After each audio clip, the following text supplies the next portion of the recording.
iOS 18.2 est en cours de déploiement sur ton téléphone et cette mise à jour regorge de nouveautés ultra intéressantes que je vais venir te présenter dans cette vidéo. Bonjour à tous et bienvenue sur cette nouvelle vidéo, c'est Hugo et aujourd'hui on parle de la nouvelle mise à jour d'Apple. Allez, c'est parti!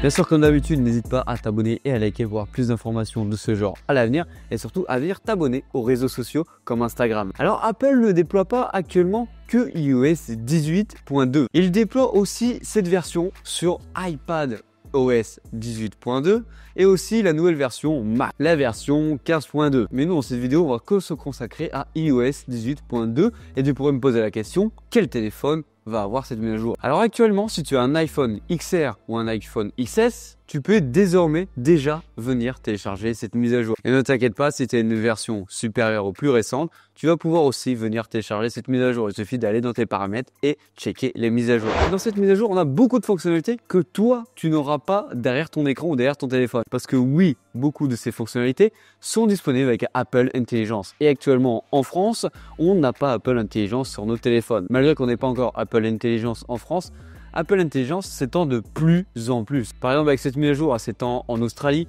au Canada, en Irlande, en Nouvelle-Zélande, en Afrique du Sud et au Royaume-Uni. Ne trépine pas trop d'impatience.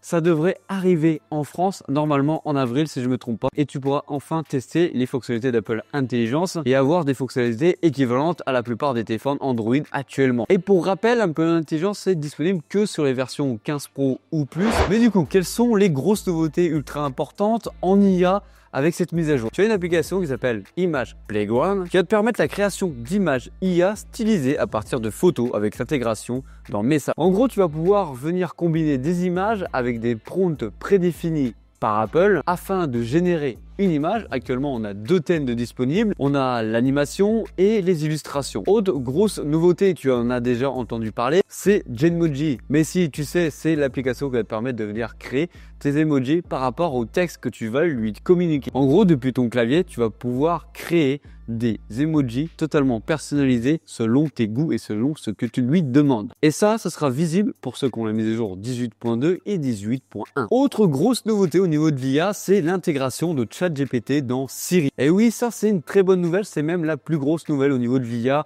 dans Apple Intelligence. Tu vas pouvoir avoir des réponses directes aux questions et des assistances pour venir rédiger des messages ou même des emails. En gros, c'est comme si tu avais ChatGPT directement sans ouvrir l'application, mais cette fois-ci depuis Siri. C'est à peu près ce que fait Google avec Gemini sur tous les téléphones Android actuellement. Et ça, je trouve que c'est une bonne chose, par exemple, que Apple ait choisi ChatGPT plutôt que venir choisir Gemini. Comme ça permet de venir créer une véritable concurrence entre les OS. Parce que si Apple, ils avaient choisi Gemini, Google, ils avaient gagné la partie. Alors, il y a une autre fonctionnalité que tu connais sans doute, mais cette fois-ci appropriée à Apple. C'est la technologie dit Visual Intelligence. En gros, pour en résumer les choses, c'est un Google Lens amélioré. En gros, tu vas ouvrir l'application et tu vas avoir un visuel de ton appareil photo et tu vas pouvoir prendre par exemple un objet dans ton environnement, rester appuyé dessus et il va pouvoir te dire quel objet c'est, où l'acheter et avoir des informations dessus. Grâce à ça, tu vas pouvoir aussi avoir des traductions ou des résumés de texte grâce à l'intégration de ChatGPT et là-dedans aussi, on a aussi l'intégration de Google. D'où le parallèle que je te fais